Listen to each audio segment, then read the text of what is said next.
Welcome to another episode of Not Your Average Lives. And this is a lesson learned episode, and it's a lesson that I was reminded of. It's something I had learned already, but I was reminded of it, and I thought it would be helpful to share because, like I say, and why I do these episodes is because when I make mistakes, I'm the guinea pig for you. So you can learn from me, and I'm happy to share what my failures, my lessons, and this is one of them. And it's kind of funny. It's a funny story, actually, but it is about assumptions. And if you listen to the title or read the title, yes, I made an assumption and it was not true. And assumptions can really hurt us and really harm relationships. I don't know if you've ever heard of this little ditty. It helps you understand why assumptions are bad. I don't know if the ditty or it's a breakdown of the word. What assume means. Have you ever heard this? Assume, when you assume, you're making an ass out of you and me because it's ASSUME.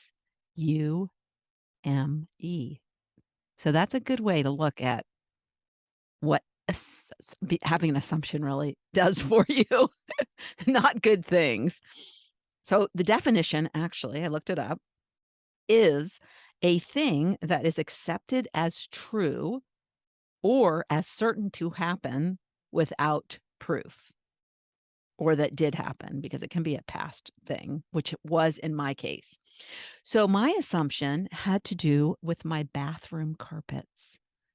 It sounds so silly. Okay, everyday stuff. Just in our everyday lives, we have assumptions. The story is I bought 2 new bath mats at Costco. I didn't like our bath mats we had. They were really small and flimsy, and you'd step on them and they'd wrinkle and ruffle, and I just did not like that. So I happened to be at Costco, and Costco had these great bath mats that were really cushiony and perfect color for my bathroom. So we have 2 sinks in my bathroom.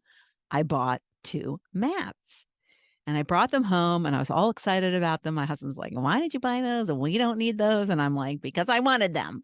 And they're so cushiony and they make your feet feel good when you're standing at your sink, brushing your teeth. And so I got them and I put them down and I would go into the bathroom and they would be away from the sink. So our cabinets, picture this, you've got your sink and you got cabinets, and then you have your carpets, your bath mats underneath. So I like, and again, this is really a silly story, but it so accurately shows what assumptions, how bad assumptions can be and how they can harm relationships. So the bath mat, both of them, were away from the cabinet too far, and I didn't like it. So I pushed them up towards the cabinet. And the other problem is that one of the cabinets is close to our bathtub. And so if the bath mat comes away from the counter too far, it like will hit the bathtub. So it's just my personal preference to have the bath mats close to the cabinets. So I noticed when I would go to the bathroom that every time I'd push the bath mats close to the cabinet, and then a few hours later, I'd go in there and they'd be a couple of inches away from the cabinets. And they were like consistently like that. And it wasn't like one was more pulled away than the other. And then I'd push them back. And then I'd go away for do what I do during the day. And then I'd come back in. The next time I come in the bathroom, they would be out away from the cabinet again. And of course, I only have my husband I live with. And he's the only one who could be moving these carpets, right? These bath mats. And he did kind of criticize the fact that I bought them. So I thought, well, he's coming in here and moving these carpets.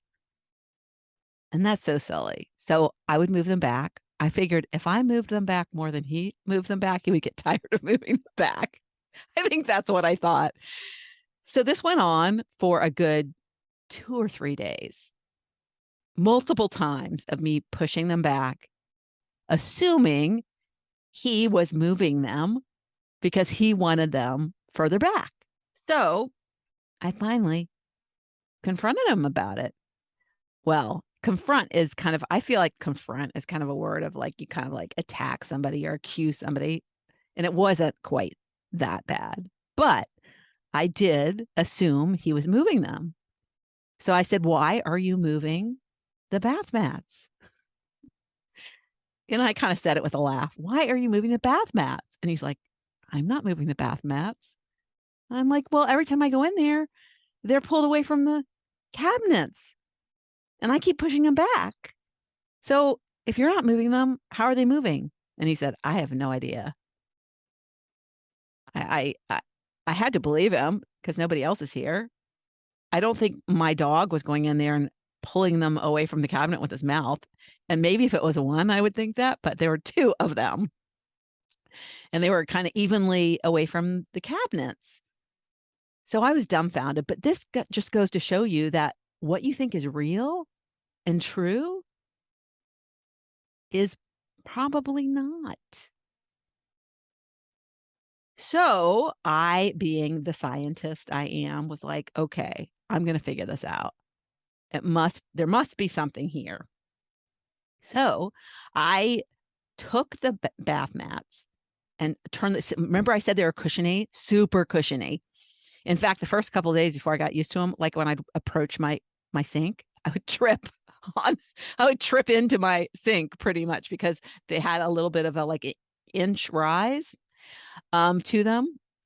So I turned them over and the mats have these holes in them, all of these little holes in them.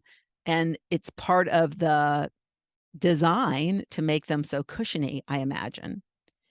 And so the holes weren't evenly symmetrical holes. One end of the holes was like narrower. They're almost like teardrop shape.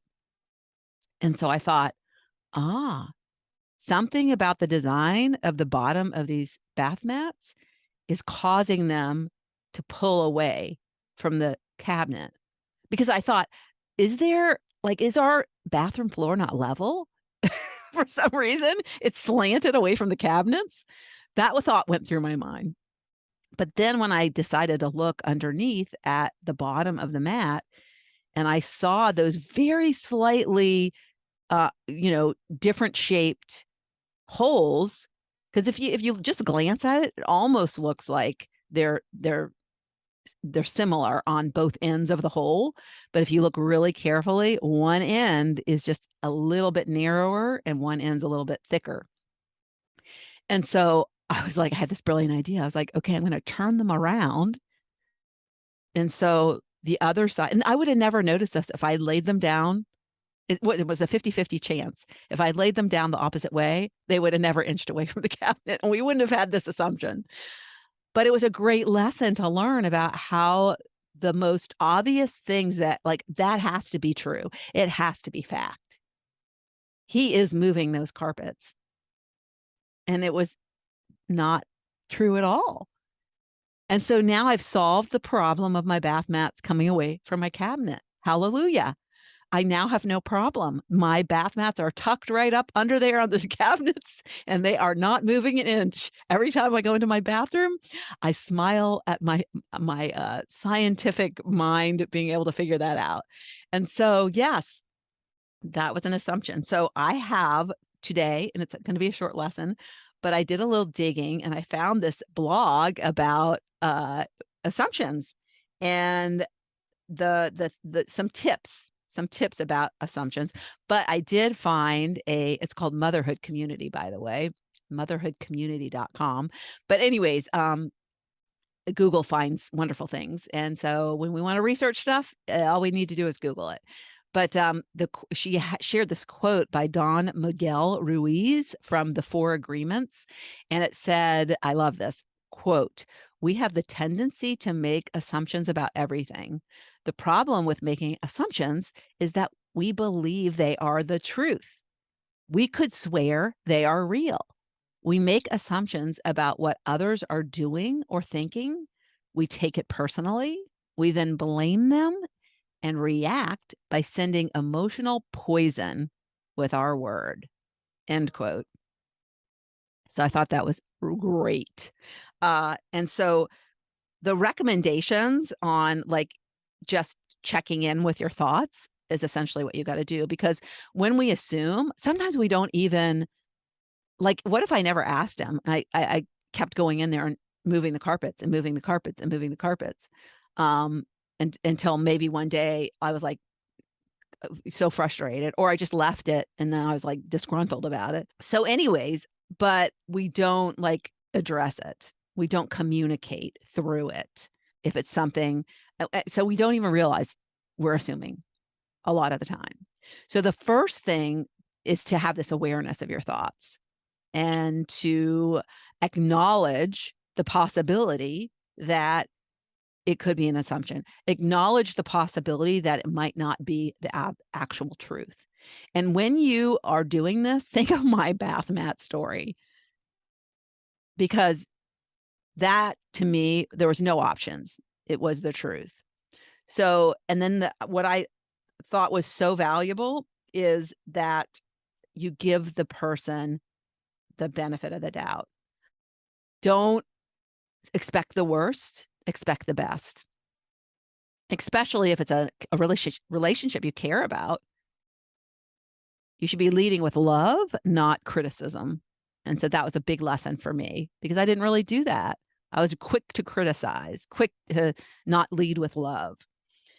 And number 3 was to ask quality questions.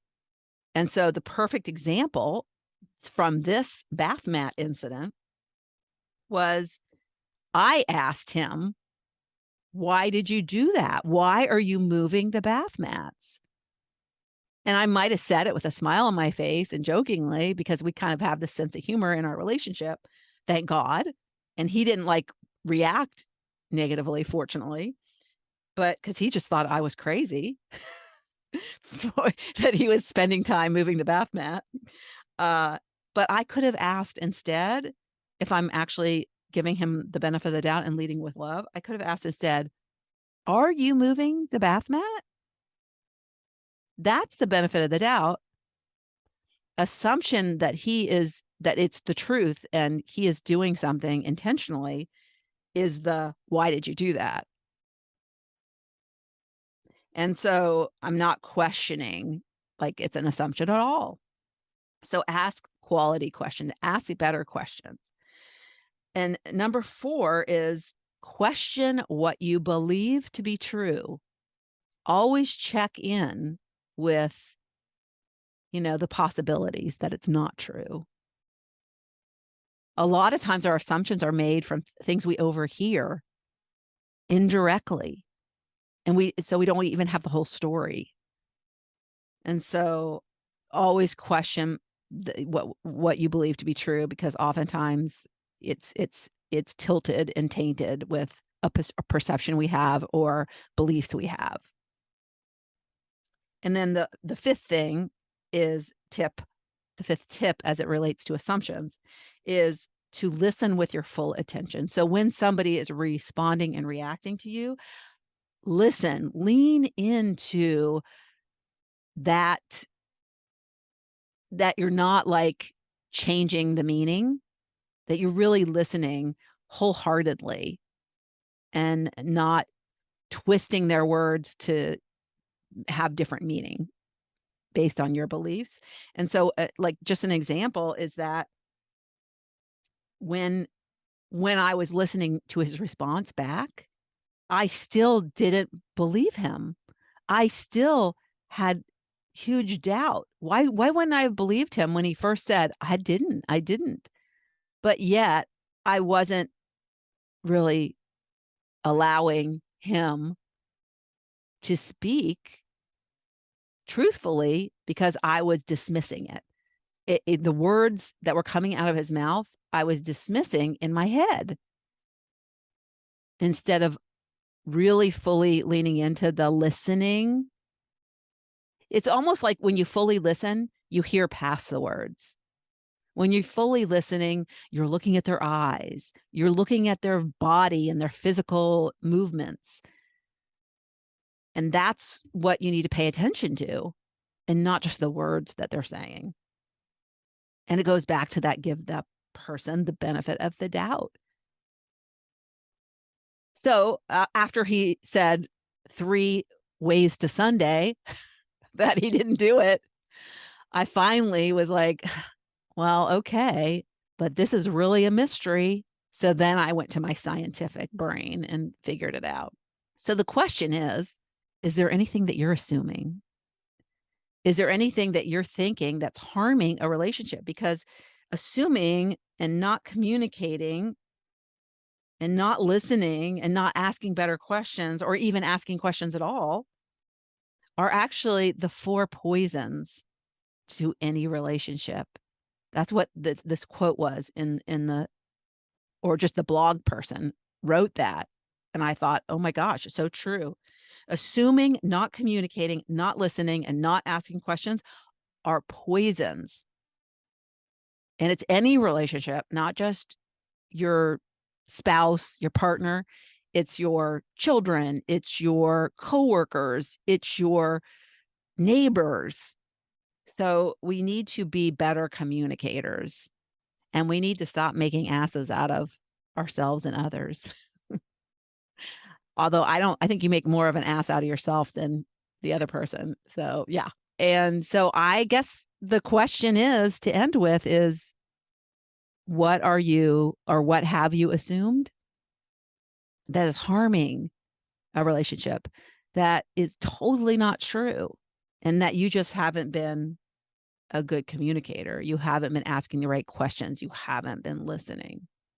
So I'd love for you to ponder that and see if my story helps you in improving whatever relationship, and really negating that assumption, because I bet you the chances are highly likely that your assumption is really something crazy. The truth is something crazier than you can imagine. It's not a part of your belief system, because you can't go there, right? Because you're assuming something different. So when we assume, we also block other options. When I assumed he did it, there was no other option. There was no option that it was possibly something in the design of the carpet, of the bath mat. That was not an option, because I only had one way of looking at it.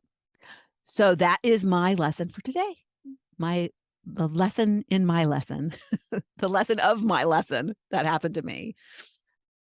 I'll be back next week with another lesson. Thank you so much for tuning into the Not Your Average Lives podcast. If you haven't yet, make sure to subscribe on iTunes if you have an Apple device. You can find free resources and learn what else I have going on at the moment that might interest you on my website at notyouraverage.grandma.com. You can also find me on Instagram or Facebook at Not Your Average Grandma. If you liked this episode, it would make my heart so happy if you could leave me a 5-star rating. You can also add a review to let me know what you like about this podcast, which will help spread the word about it to others who need a little midlife inspiration. As always, be you, listen to your inner voice, and focus on reigniting that lost spark so you can start living your own Not Your Average life.